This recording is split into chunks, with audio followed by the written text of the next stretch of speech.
In the hot winter afternoon, Ozoemena and his beautiful wife Onyinyechi were coming back from their farmland.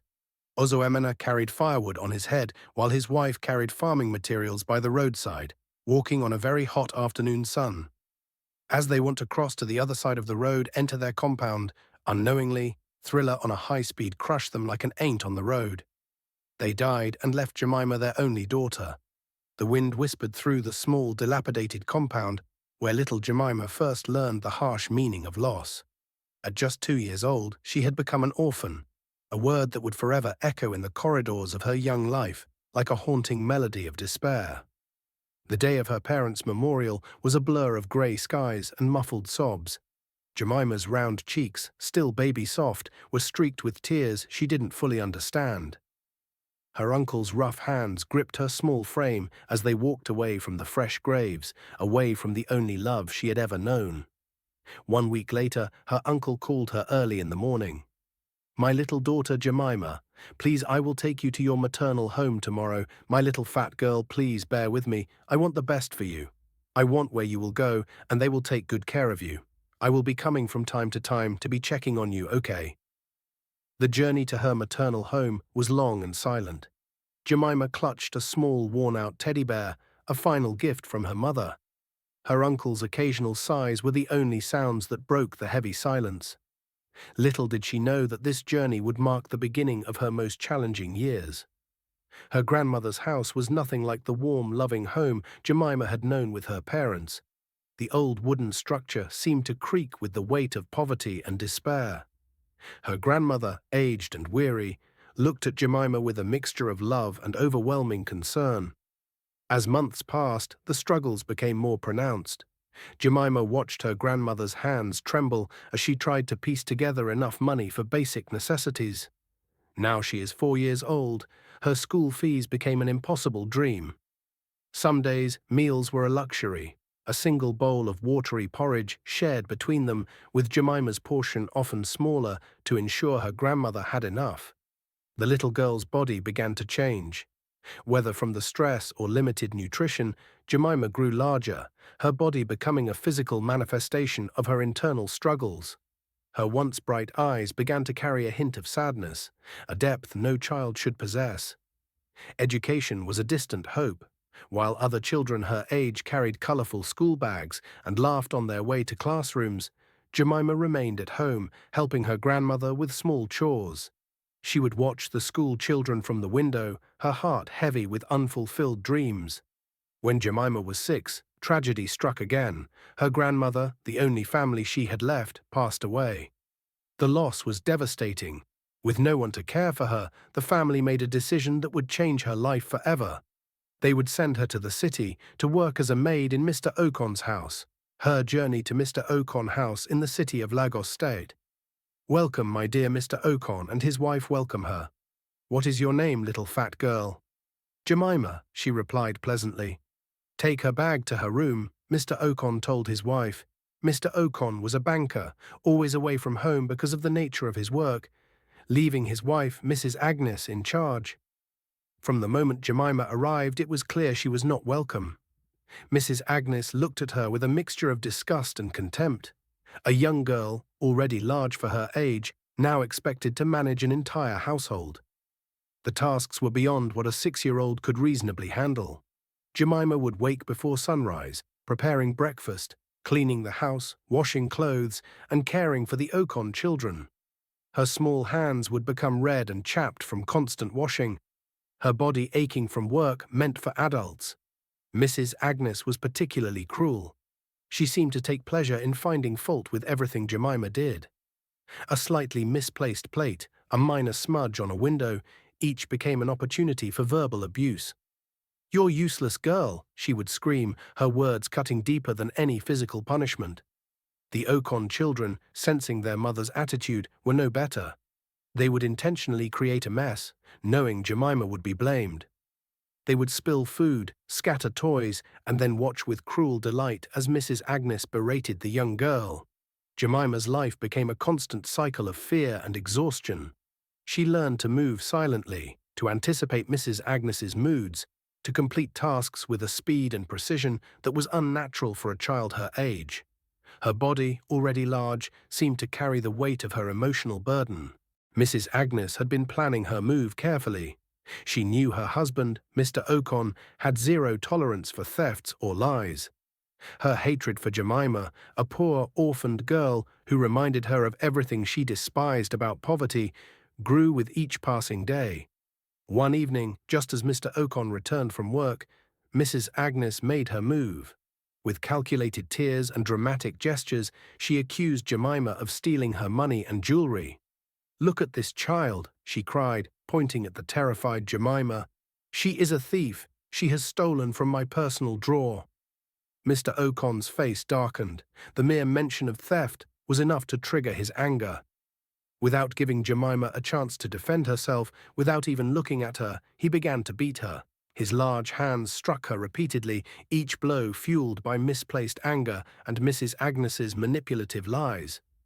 "Thief!" he shouted. "You cannot stay in my house." Jemima's cries were lost in the noise of his rage. She was dragged outside, thrown out into the cold night, with nothing but the clothes on her back. A 6-year-old orphan, beaten, accused, and abandoned. Her journey of pain was far from over. The night was cold and unforgiving when Jemima found herself alone on the streets.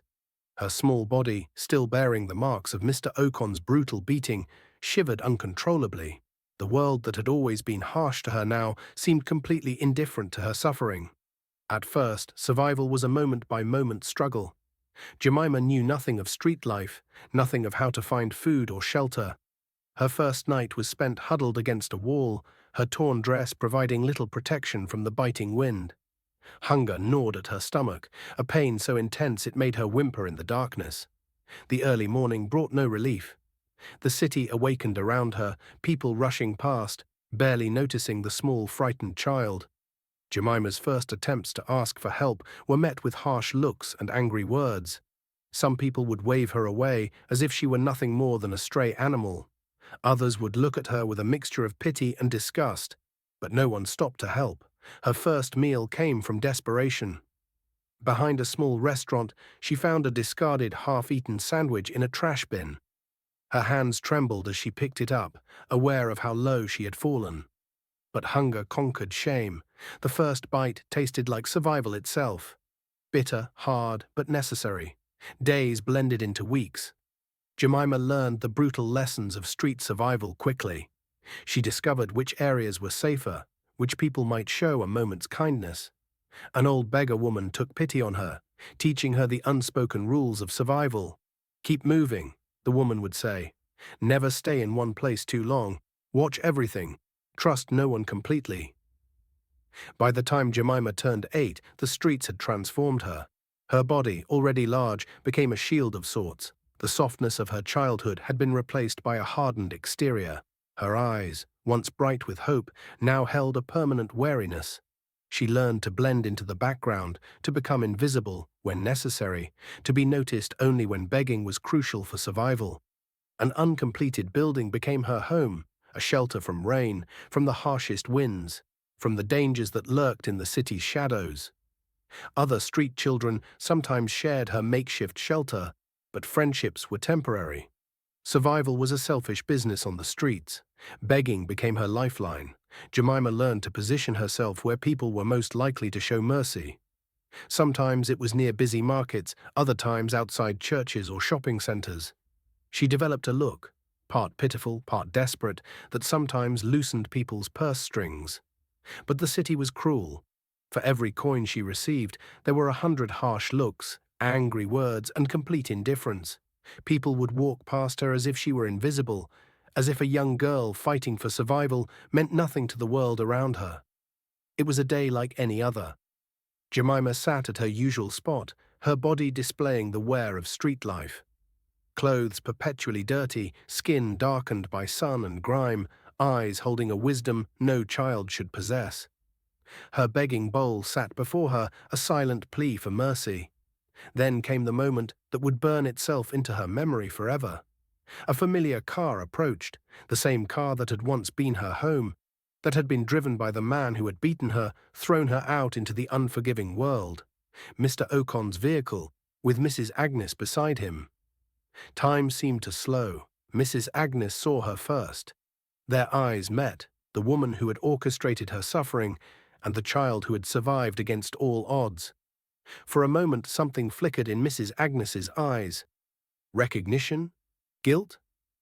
But it was gone in an instant, replaced by the same contempt she had always shown. With a movement that would be etched in Jemima's memory, Mrs. Agnes grabbed an expired loaf of bread from the car. She rolled down the window and threw it at Jemima. "Eat, thief," she shouted. "Eat and add to your wretched life." The bread landed near Jemima, partially crushed, stale and mouldy. Some passers-by looked on in shock. Others quickly looked away, uncomfortable with the raw display of cruelty. Jemima didn't move immediately. She stared at the bread, then at the car driving away. Tears welled in her eyes, not from the pain of the moment, but from a deeper, more profound hurt. The hurt of being completely abandoned, of being seen as less than human. Survival on the streets taught Jemima that loneliness was her greatest enemy. As months passed, she began to seek connection with other street children, a makeshift family born of shared hardship. The older street boys became her guides, her protectors, and ultimately, her greatest danger. At first, they seemed kind. They showed her how to find food in harder-to-reach places, how to avoid dangerous adults, and how to survive when the world seemed determined to crush her. Some were just a few years older, themselves victims of circumstance, living on the razor's edge of survival. The first time they offered her marijuana to smoke, Jemima hesitated. The older boys made it seem like a rite of passage, a way to forget the pain, to feel different. "It will make you feel better," they would say. And in her world of constant struggle, the promise of feeling anything other than pain was tempting. By 9 years old, Jemima had learned to numb herself. The substance dulled her senses, made the harsh realities of street life momentarily bearable. She didn't understand the full impact of what she was doing to herself. It was just another survival strategy. The group of street children became her world. They moved together, survived together, protected each other from the cruelest aspects of street life. But protection was a fragile concept on the unforgiving streets. It was a night like many others. Jemima had settled into her usual spot in the uncompleted building, a space that had become her only semblance of home. The structure, with its exposed beams and broken walls, offered little comfort but was better than the open street. The boys arrived late, their behavior different from previous nights. Something felt wrong, a tension in the air, a darkness in their eyes that Jemima couldn't quite understand. They had been drinking, smoking, their minds altered by substances that stripped away humanity. What followed was a moment that would forever shatter Jemima's innocence. A betrayal of the worst kind, by the very people who had been her only support, her street family. In one brutal night, the last remnants of her childhood were violently taken away by 5 of his street boyfriends. The morning found Jemima broken in ways no child should ever be. The uncompleted building, once a shelter, now felt like a prison of memories. She was alone again, more alone than she had ever been before. Something changed in Jemima that night. The last sparks of childhood hope died. Her eyes, once hopeful, now held a deep, unspoken pain. She had learned the harshest lesson of street life, that survival came at the most devastating price. The streets became both her prison and her only refuge. Jemima was no longer just a survivor. She was becoming something harder, something that could endure the unendurable. The trauma Jemima experienced changed her in ways no child should ever be changed. Her world, already small and harsh, became even more confined. Trust became a luxury she could no longer afford. The street children who once felt like a family were now nothing more than potential threats. As months passed, Jemima developed a hard exterior. She learned to move differently, to watch her surroundings with a constant vigilance that aged her beyond her years. The soft, hopeful child was gone, replaced by a survivor who understood that vulnerability meant danger. Her appearance changed too. The weight she had carried since childhood now seemed like armor. Her body, once a source of ridicule, became a shield. Something that made her appear less fragile, less easily victimized. She learned to make herself look bigger, more intimidating. A survival technique born of countless painful lessons. Food became an even more desperate pursuit. Jemima started taking risks she would have never considered before. She learned to snatch quick meals, to slip through crowds, to use her size as both a weapon and a disguise. The moral lines she once knew blurred. Survival became her only truth. Sometimes, kind-hearted market women would give her food. Other times, she would go days with nothing more than scraps and dirty water. Each day was a battle, each night a challenge to simply exist. The uncompleted building remained her home, but it was no longer a safe haven. She learned to change her sleeping spots, to never become too comfortable in one place. Movement was safe, attachment was dangerous. On a particularly harsh day, when hunger gnawed at her insides and the city seemed especially unforgiving, something unexpected happened. An old man selling newspapers noticed her. There was something different in his eyes, not pity, not disgust, but a genuine human recognition. He approached her slowly, carefully, as if understanding how easily she might run. "Are you hungry?" he asked, his voice soft. Jemima's first instinct was to be suspicious. Kindness had never been a friend to her. But the smell of fresh bread he carried was overwhelming. Her hunger spoke louder than her fear. The man bought her a meal. He didn't ask many questions, didn't try to touch her or make her feel small. He simply watched as she ate, his eyes holding a mixture of sadness and something else. "What's your name, beautiful fat girl?" he asked gently. "Jemima," she mumbled, her mouth full of bread.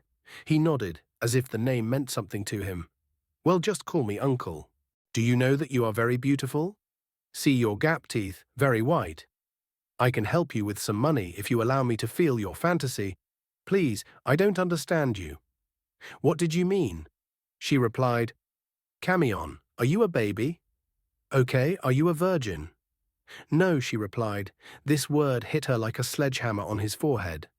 She remembers how her street friends betrayed her and how painful it was. She explained to the man how she was betrayed by those she trusted, and the only thing he could say was, "But you are still alive. Did you die when the incident is happening?" "No," she replied. "I will give you 1,000. If you are interested, let's go." This brought Jemima to a confused junction. "Well, I need the money," she said.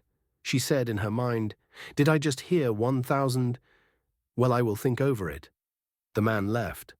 As evening reached, Jemima went back to her uncompleted house. She did not sleep throughout the night, thinking how to make easy money with her fat body. The man traced her back late in the night after she closed from her usual begging sport. "My dear, fat, beautiful girl, is this where you live?" "Yes," she replied. "Why did you come by this time of the night? It is very late now, but I'm not complaining, perhaps. My house is not far from here." "Okay, no problem. You are welcome, Uncle," not knowing that he came with evil intentions in his mind. "Can I take you to my house? It is too lonely here." As he is talking, he is coming closer to Jemima, not knowing that she has already made up her mind to do whatever that will give her money. Immediately he held her hand romantically and started taking advantage of her. Jemima shouted, "Oh my God, Uncle, this is too painful, but I think it's very sweet. I like it. Please, Uncle, go deeper. It is very sweet." "Please, I'm tired," the old man said. As the old man left that night, she started thinking over her life and could not sleep. She said in mind, "I have never encountered this kind of sweetness before in my life. So this is what I'm missing this while." This incident became a license to the sweetness of her body. Going to men became her hobby. Her wayward life continues. She went back to her old street boyfriends. She started making a lot of money with her fat body. She said in her mind, "This is the fastest way to make quick money." Jumping from man to man, forgot where she came from. Years later, she became HIV positive. She died miserably on the street. Thank you for watching. Please subscribe, like, and don't forget to comment at the comment section below. Thank you once again.